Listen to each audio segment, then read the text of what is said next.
Hey everyone, it's me, Yvonne Emil Elizondo from Silver Moon Astrology and Transpersonal Counseling, also known as Silver Moon Counseling. And I'm here today because we have the new moon in Scorpio slash solar eclipse in Scorpio, obviously new moon, Scorpio, solar eclipse, Scorpio, on the 25th of October at 5:44 a.m. Central Standard Time. So I wanted to give you an idea of what that means, how you could use that maybe for self-development, spiritual development, and maybe how to mitigate this energy that we are starting to see an uptick in, maybe a little bit more challenging type of energy as we move into November. So as always, I'm going to show you the chart. But before I do, let me just point this out right here. Okay, this is not a bug. I had someone tell me that, hey, you got something going on over there, right? No, this is not a bug. This is a huge, it's a relatively big piece of obsidian that I keep by my door for protection, make sure that all of those, spiritual energies stay away. So there is my piece of obsidian. Anyhow, so all right, so back to the chart. Here we go. Yes, so this is a solar eclipse. Now, what I do want to mention right off the bat is since the previous full moon 2 weeks ago, we have seen an uptick, and we will continue to see an uptick of maybe this more, what's the word I'm looking for? Chaotic, crazy, chaotic and crazy energy. I was looking for another word that started with the k sound, but nothing was coming to me. So chaotic and crazy energy as we're moving into November, because we are going to see November is probably the most challenging month astrologically for 2022. So we're hitting that marker, right? Slowly but surely we're hitting that marker. So a couple of things are happening here at the end of October. One, and the one that I do want to mention, is the troublemaker of the year that has been happening this entire year, where Uranus in Taurus is square, or actually Saturn in Aquarius is squaring Uranus in Taurus. And so there's been this interplay between Saturn in Aquarius. Saturn is about status quo, keeping things, the way they are, traditional, versus Uranus in Taurus, where Uranus is about freedom and liberation and just wanting to expand outside of the box. And so we've seen this tug of war, right? These two planets are not getting along very well. And the last almost to the exact placement of a square happens at the end of October. So again, here in a few days, this is the last, coming together in a square of these two planets. And eventually we start to see them start to separate, move away from each other. And slowly but surely, these energies of the status quo versus liberation, and how that's all been, a factor within the collective, and maybe in your own life. That's been hitting me. I have Taurus in the first, and I have Saturn in my house of career. So anyhow, that's one of the placements that I did want to mention. We do start seeing this energy slowly start to dissipate, but it doesn't mean that it's going to go away, because it takes a significant amount of time for these two planets to move away from each other. Thus, transitioning into November, we do have this energy still in place. But let me show you the chart for this new moon solar eclipse. Okay, here we go. All right, so here we have this new moon, okay, is in Scorpio. It is a solar eclipse, which means that the moon will be blocking out the light of the sun. Astrologically and spiritually, that means a couple of things, which I will share with you. But I was really cool. I really enjoyed this, because when I saw this placement, I was like, oh, look at that. There's a new moon, and it is conjunct Venus. And I have that exact placement in my chart, except it's in Capricorn and not in Scorpio. And Capricorn and Scorpio, two totally different types of energies, but the moons kind of struggle very much the same. So, all right, so that's one piece. The other aspect that I do want to share is that Saturn is officially stationed. Could not think of the word stationed, which means it looks like it's kind of stopped from our perspective, our vantage point here on Earth. It is the strongest of energies as it is. It is about to turn direct here in Aquarius. Thank goodness, because boy, Saturn retrograde just pummels everything. Okay, and then of course we have this, I've talked about this before, this Mars in Gemini. This was a 6-month-long trek of Mars in Gemini. So here, the next day, so we have 2 days after this solar eclipse, Mars is going to turn retrograde in Gemini. Oh, I want to cry. It's like, think about it. It's like fire and air. Holy moly, guacamole. And this retrograde, it doesn't get out of retrograde or turn direct until January. So yeah, we got some stuff going on. There's a lot. You can see there's a lot, but that's really what I'm going to focus on in this update. So let me stop sharing and let's get to the nitty gritty of it. So let's talk about, I just want to check a placement real quick before I go and open. Yes, that's correct. Okay, so let's talk about the moon in Scorpio and the new moon in Scorpio. Okay, all right. So Scorpio energy, right? Let me try that again. The moon again represents essentially our emotional default response system at any given time. So in our own natal charts, our default response system is going to be in accordance to whatever zodiac the moon is in at the time, you know, in your birth chart, right? But collectively, during the full moons and new moons, the moon transitions everyone's natal chart, right? So it activates different parts of your natal chart. That's why it's really important to get a reading, which I encourage you to do. Come and see me. You can find me at silvermooncounseling.org.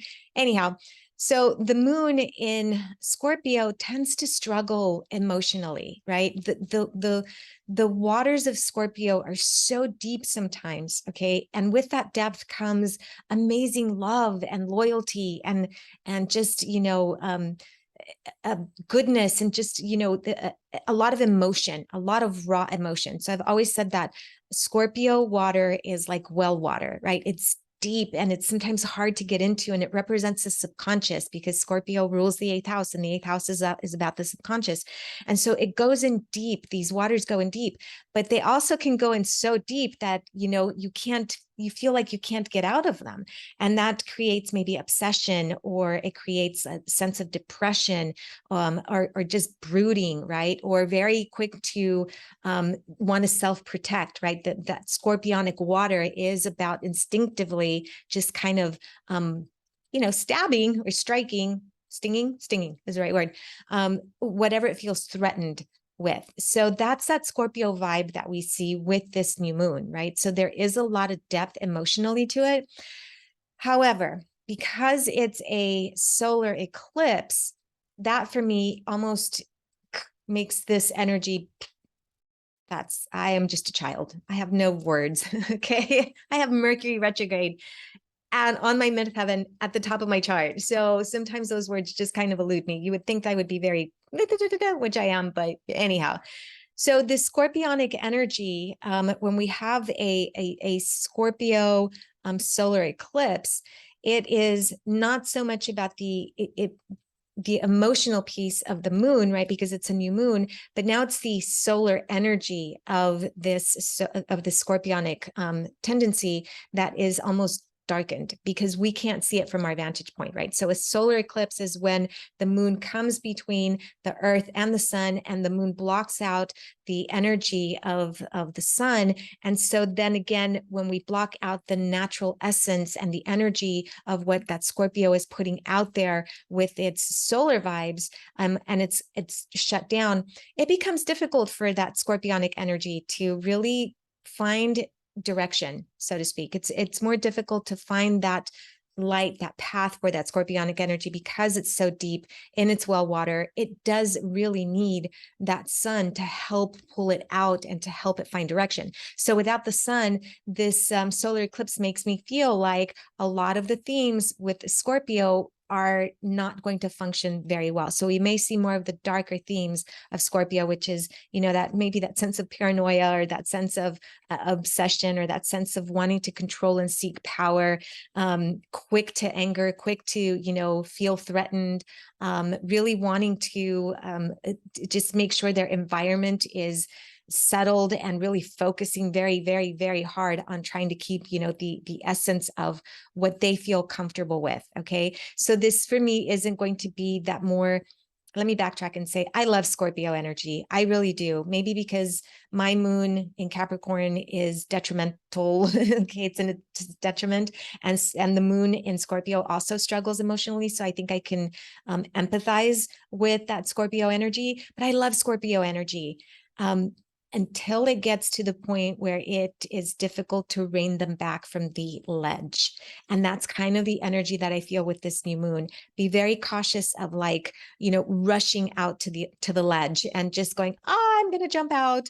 Okay, I'm going to jump out the plane or jump off the ledge, and you don't have any safety mechanisms. So this is kind of the vibe that I feel with the Scorpio energy. So you do want to be cautious of that. Don't let your emotions, get the best of you or take you off the ledge. Be mindful that this energy is depleting for that Scorpionic energy. It may have difficulty finding direction, right? So it may have difficulty just feeling comfortable and soothed at this time. Now we add this Venus into the mix, and Venus is about love. It is about, essence of connection and beauty and aesthetics. And it also represents money to some extent, right? So imagine Venus coming into Scorpio. She does not function well in Scorpio. Okay. She does amazing in Taurus because she's home at Taurus, but on the opposite end in Scorpio, she is in detriment. So Venus is in detriment in this new moon, which again, only exacerbates the essence of paranoia and not trusting people and your relationships, or having more of a difficult time integrating into relationships. My daughter has Venus in Scorpio, and oh my gosh, in the 5th house of dating. Oh my goodness.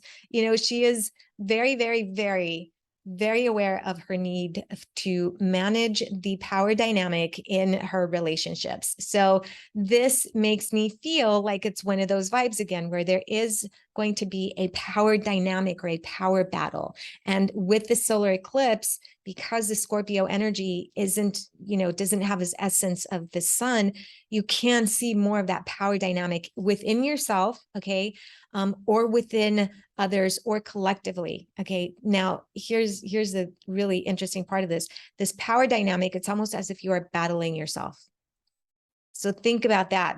You're paranoid with you. You're obsessed with you. You're trying to find the truth in you. You're trying to go deep, but you can't, right? So that's kind of the vibe that I feel for this new moon. All right. So Saturn, turning direct here, it's stationed right now. So it's still pretty heavy. So you may see more of that inability to get out of the Scorpionic tendency for the moment until Saturn turns retrograde here at the end of the month. So beginning of November. So once that energy gets flowing, we do start to see more a release of that. Now, Saturn is never going to release the reins, ever, ever, ever. It just feels a lot better when it's direct, as opposed to when it's retrograde, because it's holding on to the reins real tight. And then it goes, okay, I'm turning direct. I'm going to release the reins. Did you see that? I released the reins. Oh, you didn't? I did. Okay, that's Saturn. And in Aquarius, it's all about here. It's all about that air energy. It's all about, the negotiation between the individual and the collective. So the other piece that I mentioned was this Mars stationing to turn retrograde. This one, oh my gosh, this one is in my 2nd house of finances and self-worth and resources. And so I'm holding on. I'm holding on. I'm holding on. I will survive. I will survive.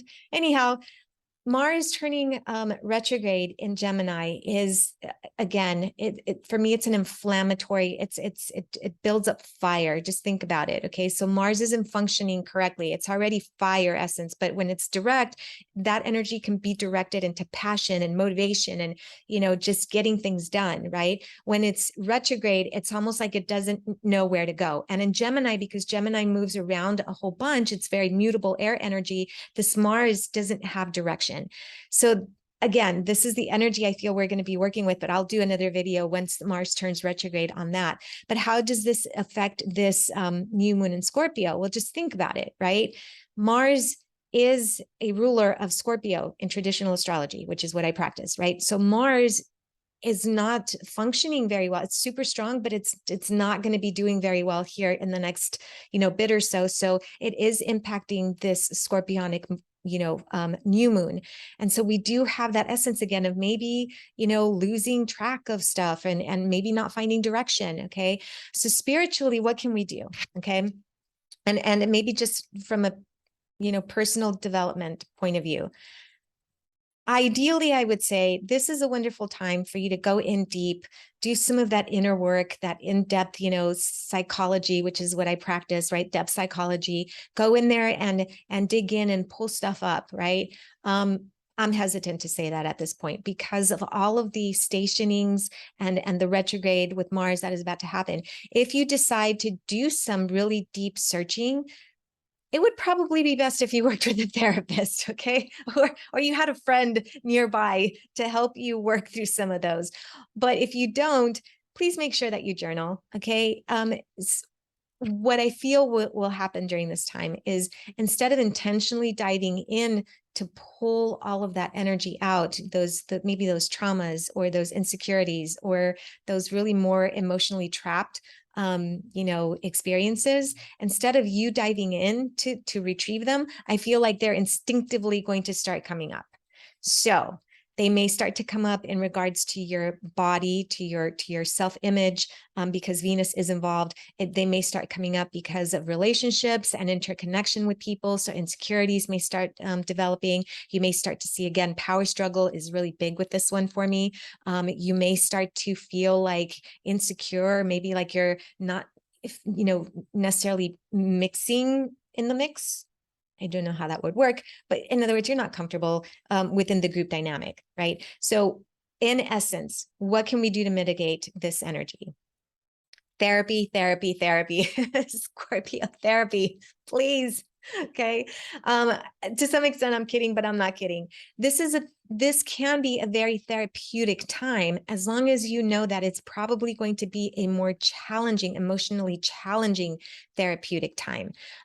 When Scorpio digs in deep and brings stuff up, it usually isn't like a very pleasant experience, right? Scorpionic energy tends to be represented by the phoenix. The phoenix energy, the phoenix energy burns up, right? It burns you up and then it goes, and then it creates something new. So this is a time of transformation. You may see endings coming about because, again, that Scorpio energy is about death. It's about the ending of things. But with every ending comes a new beginning, right? That's what you might experience with this energy. So it would be a great time to do some journaling. It'd be a great time to sit in meditation. It also be very mindful that you may start to get triggered without really realizing that you're being triggered. And it's about identifying the triggers. So here's a little, coping skill mechanism that I would like to share with you. Whenever you are experiencing anxiety, okay, or you're experiencing tightness in your body or sensations in your body that are not comfortable, whenever you're experiencing thoughts or thinking things that don't make your body feel good, this is energy psychology, okay? When your body doesn't feel good, that's a red flag that something is going on in your system that shouldn't be there or that needs to be attended to, right? So sometimes we feel the tightness in our chest and we go, oh my gosh, why am I feeling anxious? And then you realize that you're having thoughts that you really shouldn't be having that are not beneficial for you, right? And so it's time to take a look at those red flags and identify, hey, what's going on with me? Okay, do I need to dive into the thought? Do I need to do some cognitive behavioral therapy? Okay, do I need to dive in and do some journaling? Or do I need to use some somatic therapy, which I'm learning about because my friend Julie is really teaching me about this. So we're learning it together, I think, but she's teaching me because she's a guru like that. Anyhow, so this energy really is about paying attention to what's going on with you and identifying the triggers, okay, and either getting support, whether it's through a therapist or yoga therapy or mindfulness, or you go into your own meditation or hypnotherapy. Come and see me if you need some hypnotherapy, whatever it is, or you want to look into the astrology of it, come and see me, okay? But this is the vibe that I'm feeling for this new moon, which is going to lead us into the next 6 months, okay? Because this, it is a solar eclipse. This energy is going to be predominant over the next, I can't tell time, last, future, present. Like everybody knows me that I run on my own Yvonne time. Yeah, I 2 times this week, I was like, super early for 2 appointments with my clients. And that, or I'm usually pretty late. But anyhow, this is going to lead us into the next 6 months. This energy may not manifest initially on the eclipse day. It usually doesn't happen that way. It just kind of filters out through the next 6 months. So kind of like breadcrumbs, right? Kind of leaves breadcrumbs and then you start to follow it. So be mindful of that as well. All right, everyone. Woo, that was a pretty long one, but there is a lot going on with this new moon. So if you want to learn more about your astrology and how this solar eclipse / new moon in Scorpio affects you, please come and see me. Let's do a consultation. If you want to learn more about coping skills, if you want to learn more about anxiety, or if you want to just kind of talk to someone, I'm a licensed therapist. So come and see me. All right, everyone. Take care. Blessed be. Ground, do your meditation. This is a lot of emotional energy that we're going to be dealing with here in the next 6 months or so. And don't get overwhelmed, right? Like I keep telling myself that, but let's not get overwhelmed. We can handle it. All right, everyone. Take care. Blessed be.